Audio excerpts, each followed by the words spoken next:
শাহিন, আমি তোমার কাছে একটু আশ্রয় চাই। তুমি আমার কাছে আশ্রয় চাইতেছো? আমার ছোট্ট টিনের ঘর, এই ঘরে তোমার বাড়ি চাকর বাকরও থাকে না, সেখানে তুমি বড়লোক বাপের বড়লোক মেয়ে হয়ে আমার কাছে আশ্রয় চাইতেছো কেন? আমার পাপা 2 নাম্বারই ব্যবসা করত, পুলিশের কাছে 2 নাম্বারই মাল নিয়ে হাতে নাতে ধরা খাইছে। আর মাম্মি পাপাকে এই 2 নাম্বারই কাজে হেল্প করত, পুলিশ তাদের দুজনকে ধরে নিয়ে গেছে। আমাদের বাড়ি গাড়ি অফিস টাকা পয়সা সব পুলিশ জব্দ করে দিছে। সোনিয়া তো চলে গেছে ওর বয়ফ্রেন্ডের সাথে, আমার তো তুমি ছাড়া যাওয়ার জায়গা নাই, তাই তোমার কাছে আশ্রয় নিতে আসছি। তুমি আমাকে আশ্রয় দাও।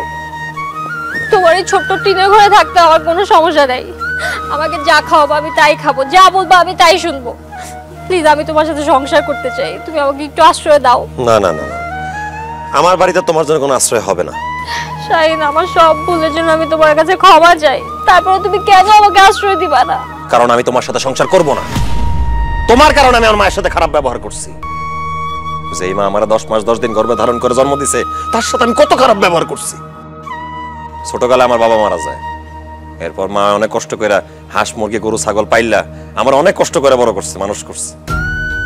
তুমি আর তোমার বাবা আমার মার সাথে কথা বলতে দাও নাই, দেখা করতে দাও নাই।